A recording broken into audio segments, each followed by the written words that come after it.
Hey guys, welcome to our video series of Ask Us Anything. We're answering questions around technology, the Bible, Christianity, sexuality, culture. Pretty much nothing is off limits. So let's go.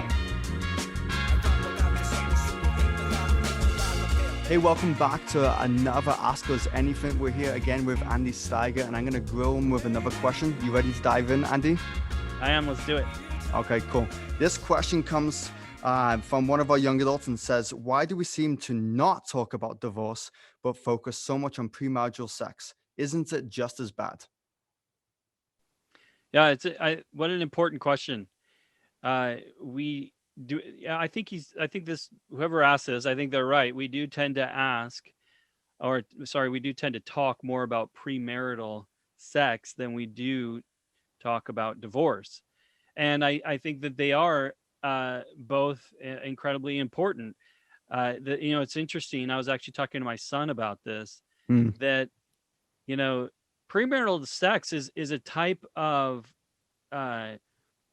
cheating on your spouse before you know your spouse. Like, because one of the things I was telling my son was, I was saying, listen, to me being faithful to, your mom, to my wife, Nancy, Yeah. that, I was seeking to be faithful to her even before I knew her. I wanted to honor her even before I knew her. Yeah. And how important that is.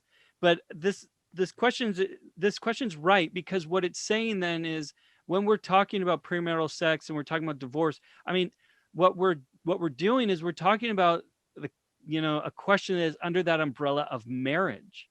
And this is really key, because it also helps us to understand what dating is. We date for the purpose of marriage. And then the idea is, with regards to premarital sex, is we're seeking to keep ourselves pure because we're respecting that marriage relationship, and we're respecting that spouse. And then when we do get married, our desire is to remain faithful in that relationship. But here's, I think, an interesting pragmatic problem that comes into all of this from a very pastoral perspective. Pastors tend to talk more about premarital sex because you can do so universally. You can do so in a way that tends to be less, that tends to need less nuance, right? You can say, don't have sex before marriage. This is God's desire for your good, for your flourishing. What's going to lead to a healthy dating life, and what's going to lead to a healthy marriage one day is this.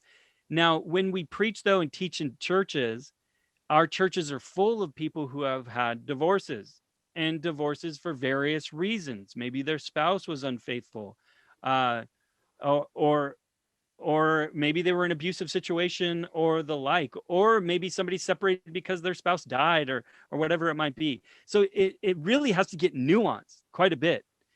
And so I think, just on a pragmatic level, pastors tend to talk more about the premarital sex one, just because you can do so universally without as much nuances, whereas divorce requires a lot more nuance. But I think the point is well made, that we do need to talk more about divorce and warn people of divorce, because I think that it's true that we don't do that enough. Yeah. Yeah. I couldn't agree more. And, you said at the beginning, I appreciate the question because it raises something to what we're not doing well at in that way. And, it comes to another question that I think people feel is that we categorize sin and we go this, like, at the heart of this question, I think it's saying, it's like, well, which one's worse? Like, or are we communicating that something is worse, that premarital sex is worse than divorce? And so how do you respond to that? Like, we've already said divorce is not getting talked about enough, and maybe like reduced in some ways like that. So how do you even answer that and wrestle through that and talk about the consequences of sin? Is that they may be different, but in God's eyes, it's still sin. Right. I think that's an important point, is, that each of these have different consequences. right? And they're both important. They're both, equal in that sense of, you know, with regards to sin. It's interesting though with regards to divorce that I think it's because it has to get so nuanced. It can be challenging to talk on it, but it needs to, Yeah. because there are so many couples who get caught up uh, in divorce for various reasons. One being that uh, you know cheating on their spouse. There's so much temptation in our culture, Right. and so many lies that are spun. The grass is always greener type of idea. On the other side of the fence, sort of thing, and so many people get enticed in this idea uh, where we need to talk more on these subjects. For example, here's just a prime one: is it's very much taught in our culture that you have um, this person out there that is your like true love, right? Mm-hmm. It's Yep. it's the Disney uh idea of marriage. Your true love's out there and you got to find your true love, but then you get married thinking it's your true love, but then you start having some fights. You start to there starts to become some friction in the relationship, and you're like, oh no, right? This thought hits you, as Satan begins to work his temptation, that maybe I didn't marry my true Yeah. love, and maybe they're out there, and then all of a sudden you meet so and so at work, and you're like, ooh, maybe that's my true love, and I've screwed this whole thing up, but and then before you know it, right, you're um maybe even just mentally cheating on your spouse. You've Yeah. already kind of checked out in that way. And I think that these are important things that we should be talking about. Yeah, yeah, I couldn't agree more. So what is your challenge? Like you were a young adults pastor, you're still in ministry, but just in a different way, leading Apologetics Canada. What is your challenge to me as a pastor, to the church at large on this question? We go, hey, we need to talk about it more. But how do you challenge us in that? Or what's your wisdom in doing so? Here actually is what I think needs to happen more. I think we need to do a better job equipping people on how to have a proper and good relationship in general.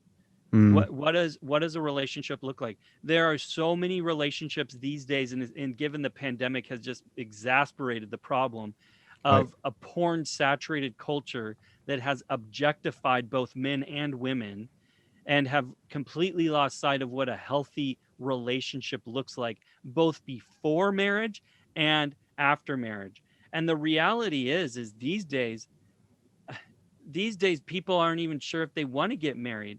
That I think sometimes people are so afraid to marry the wrong person, they may be divorced, then that leads them to not even wanting to get married, added to the fact that people can have so much baggage these days that they're bringing into the relationship. So I think fear really holds a lot of people back. Yeah. So all this to say, I think we really need to encourage people that marriage is good, that sex is good, relationship is a good, in the right context, in the right way, within a healthy relationship. So how do we teach? Are we teaching on that? Are we teaching on how to do that, how to have that healthy relationship, and how to thrive in marriage in a way that God intended? Yeah. So in short, so that divorce and premarital sex are not separated from each other in that way, and we do need to be talking about more and not elevating others more than something else. But there's a root thing underneath that of being able to go, hey, we need to talk about healthy relationships, because as we do that, the other things kind of sort themselves out in that, and we need to not just teach on it, but disciple people in the relationships that we have, and so that we can lead better down the road in that way. Do you agree? 100%. We need to teach it and live it. Yeah, yeah. Thank you so much, Andy, again for another tough question. Really appreciate you jumping on these conversations and being able to have this dialogue, and we'll see you next time. Thank you for watching this conversation where we answered questions in our Ask Anything series. Make sure that you're following us on social media, and if you got a question, you can head on over to the link in our profile and be able to submit your question, and you never know, maybe we'll be answering yours next. See you next time.